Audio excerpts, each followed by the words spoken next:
Hey guys, so for this video, we're going to talk about Adobe Spark and how we can create videos using Adobe Spark. So I'm going to start by first clicking on Adobe Spark, and it'll bring me here. First thing you want to do is sign in. You can use your Google account to sign in. However, just want to let you guys know that if you use your Google account, for some reason they have something against an account where your age is under 13, so you have to be 13 in order to actually use this. When you come in, use Adobe ID personal account, and it will log you in to Adobe Spark. Again, please make sure that use an account that says you are at least the age of 13. Otherwise, I won't let you do this. So when you come into here, you'll be able to create your own projects. So you'll be able to create your own projects here. What you would want to do is you could go to Explore Templates, and if there's a new project, and then go down to Video. And then here, I would skip all this. There's some templates here that you could use however you want. I'm going to just start from scratch. And just give it a second to kind of load. And when it comes up to here, this one kind of has like a little slideshow type thing going on. So these are like the different slides that you would see. And it's kind of blank and bare right now. That's okay. So you can either add photo, you can add text, you can add videos. There's different things to add here. So I'm going to start with like text, and let's just call this water project, right? And so simply that would be how you can add text. You can also add a photo, and if you have photos that you want to upload, you can do that, or you could check free photos.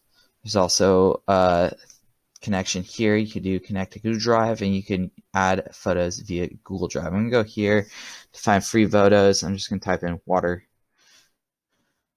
and it gives me a bunch of different photos of water. I'm just going to pick this one and see how I'm clicking on this one. It adds it into the background for me. And so now I have my text, I have my picture, and this will be kind of like my first slide, right?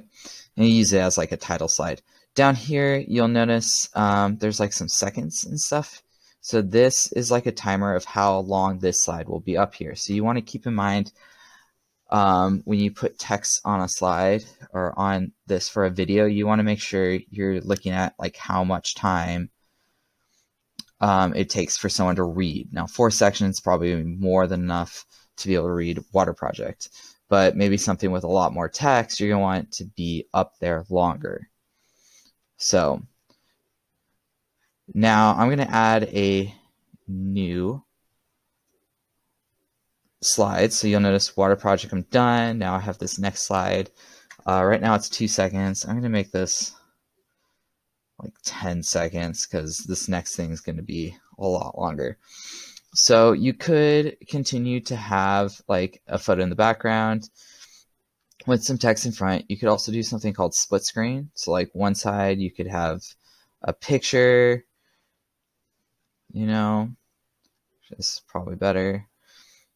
And then the other side, you could put your text, and you can start talking about we are lucky to have clean water all the time, right? So, it'll text, and then the text adjusts as you type more and more, but you could also change the text size here too. So that's one way you could do it too with split screen as well.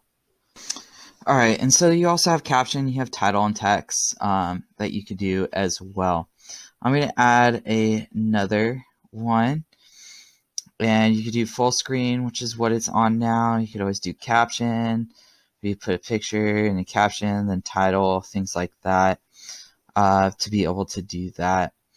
Now there's some themes, so which mainly is just different colors and different things like that. So if you want more like a sage mountain type theme, there's these, and it kind of changes the color, font style, and things like that. Other than that, there's not a lot of ways you can change the font style, but except like going through here. So if you're looking through and you're like, oh, I like that font, you could use that font for your thing.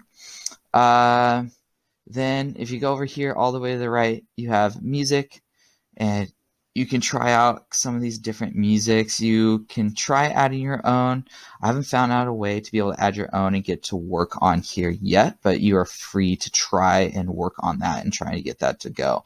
But you can just play whatever music that you want here.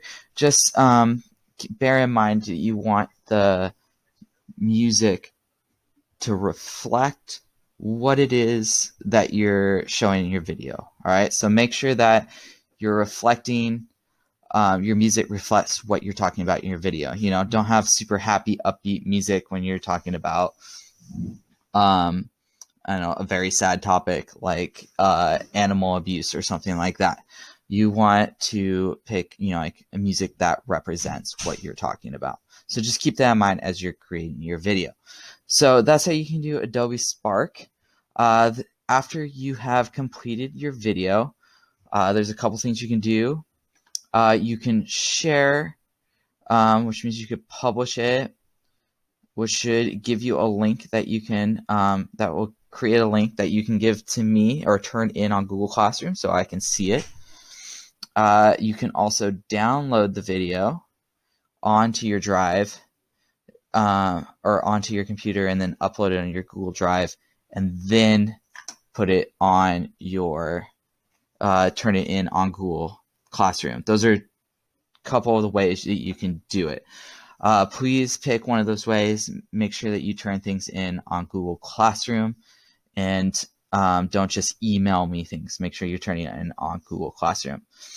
All right, so that is Adobe Spark, how you use Adobe Spark. No, that's not everything, but you can, of course, feel free to play with the program and learn more as you are doing it. But that is all the basics.